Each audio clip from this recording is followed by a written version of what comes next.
నచ్చని కర్రీస్‌ని మనం ఇలా చపాతీతో కలిపి తింటే, నచ్చని కర్రీ తిన్నామన్న ఫీలింగ్ ఉండదండి.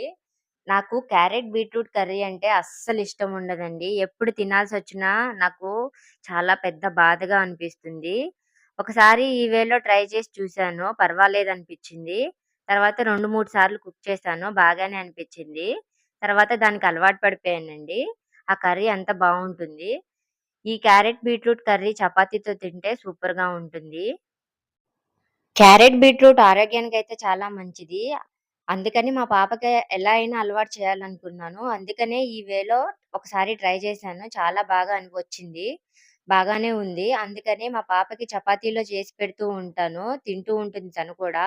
ఒకసారి మీ పిల్లలకి ఇలా చేసి పెట్టండి. వాళ్ళు కూడా తింటారు. అలాగే నా ఈ వీడియో గనుక మీకు నచ్చినట్లయితే ప్లీజ్ ఒక లైక్ చేయండి. అలాగే ఒక చిన్న సబ్స్క్రైబ్ అయితే చేసుకోండి. ప్లీజ్.